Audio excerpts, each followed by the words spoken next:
Hello, Etho. Given how you were having a few alchemy problems on your Thaumcraft lab for modded Minecraft, I thought I'd go ahead and make you this little video in hopes that it may give you some inspiration for the alchemy. Anyways, let's begin. Always make an entrance. I swear I was far away enough from that.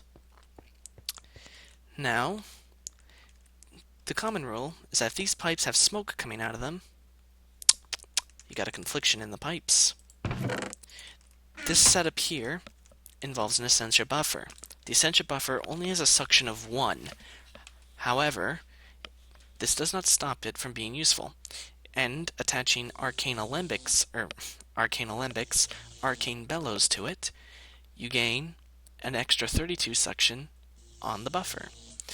Attaching it directly to an arcane alembic means it can pull it right out of the alembic. As you can see, it is gathering the Essentia. There's no confliction in the pipes, and both Essentias are increasing. This setup here is a personal favorite, where you have multiple jars, or multiple alembics, an Essentia valve coming out of each of them, and an Essentia tube coming out of those. Now, the important thing is to make sure that these Essentia valves are not connected. Simply right-click a tube or a valve with a staff or wand of any sorts, and the wands, or the tubes, will not connect. You can change this at any time. This setup is a personal favorite because you can just open a valve, and there will be no conflictions as the Essentia passes right through to the jar. When you're done, simply close the valve, and then put a new jar down, and simply move the Essentia away. This next setup here is by far one of the most simplistic ones. You put a few labels down, you put one tube out, and then the jars do the rest for you. This is a simplistic and personally not my favorite form because it's not the prettiest. This next one here involves no tubes at all, but instead a golem with a decanting core within him. Simply have him linked to the 3 jars, or however many jars you wish to have, with a golem answers bell, and this little guy will run around and deposit all the Essentia. So yeah, this is how to store them. Let's continue. Back away. Not blasted up this time. Alrighty. This next setup here, oh, that got knocked out. Oh, I didn't grab something from the chest back here.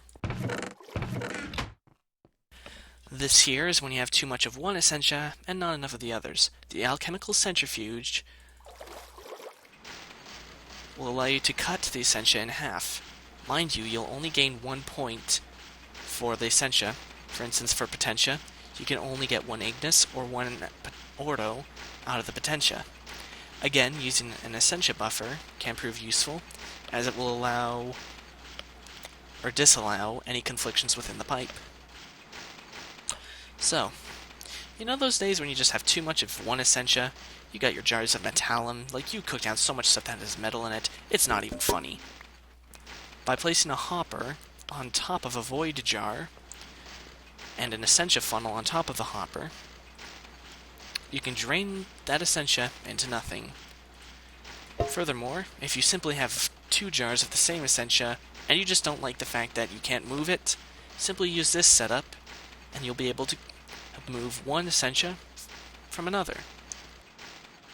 From one jar to another, rather.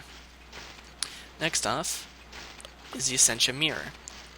This thing will be able to take Essentia from one place and bring it to another, be it for an infernal furnace or an infusion altar, meaning you could completely change where you've put your jars.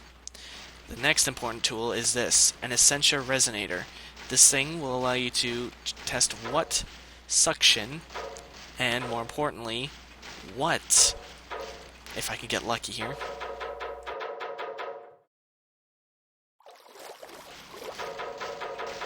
As you see there, one Ignis Essentia. Using this on tubes and other alchemy transport means will allow you to determine what Essentia is left within these pipes. Anyways, let's move on. Something's different here. Well, it's probably nothing.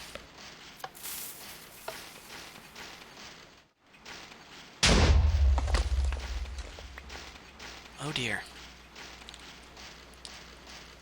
Seems like a long journey, if you wish to continue.